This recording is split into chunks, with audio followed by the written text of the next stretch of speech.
जिस परमेश्वर ने हमें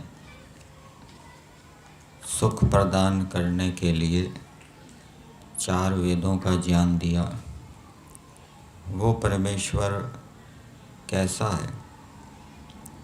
तो उस परमेश्वर के विषय में अथर्ववेद के मंत्र में बताया, एक इत विश्वाकृष्टि अभि अस्ति। इसका अर्थ किया है कि जो परमेश्वर अकेला ही सब प्रजाओं पर विजय प्राप्त किया हुआ है, जो अकेला ही सबको अपने वश में करता है। यद्यपि मनुष्य कर्म करने में स्वतंत्र हैं, लेकिन वहाँ पर भी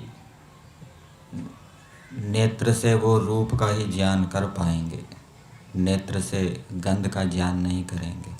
वहाँ पर भी वो ईश्वर के नियमों में बंधे हुए हैं, ईश्वर के अधीन हैं, और कर्म करने के बाद उनका फल भोगने में भी जीवात्मा ईश्वर की न्याय व्यवस्था में पराधीन है। और वो परमेश्वर कैसा है? उस परमेश्वर की अपरिमित शक्तियाँ बताई गई है, उसमें अपरिमित शक्तियाँ हैं, और उस परमेश्वर का ऐश्वर्य कभी क्षीण नहीं होता। और परमेश्वर अपनी शक्तियों को देता भी है।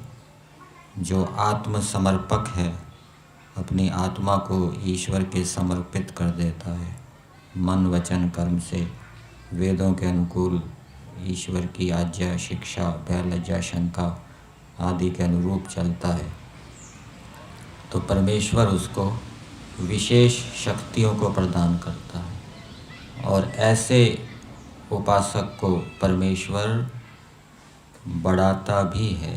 सुनवतः वृद्धा असि, अर्थात जो यज्ञ करने वाला है, ऐसे उपासक को जो प्रेम पूर्वक यज्ञ करता है, अपने कर्तव्यों का धर्मों का ठीक ठीक पालन करता है, ईश्वर ऐसे उपासक को बढ़ाता है।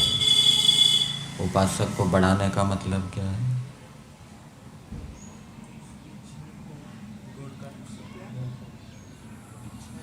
उत्तम उत्तम गुण कर्म स्वभावों से बढ़ाता है, उसकी विद्या को बढ़ाता है, और भी वो अच्छे अच्छे गुणों को धारण करता है। वेद के मंत्र में सूर्य का दृष्टांत दिया गया है कि जैसे सूर्य रोग के कीटाणुओं को नष्ट कर देता है, वैसे ही परमेश्वर भी अपनी शक्तियों से पाप रूपी शत्रुओं का हनन कर देता है। तो हमारे कलेशों का हनन हो, पाप रूपी शत्रुओं का हनन हो, ईश्वर से हमें शक्तियाँ प्राप्त हो, हम वृद्धि को प्राप्त हों, उन्नति को प्राप्त हों, इसके लिए हमें ईश्वर की आज्ञाओं का पालन करना पड़ेगा। कल बताया था, मनुष्य जीवन की सफलता किस में है?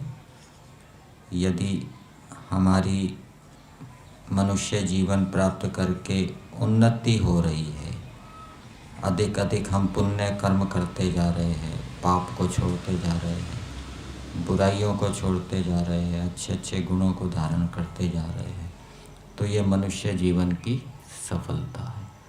और अगला जन्म हमारा यदि इस जन्म से अच्छा हो जाता है, तो ये भी क्या है? मनुष्य जीवन की सफलता है। और उन्नति कब होगी?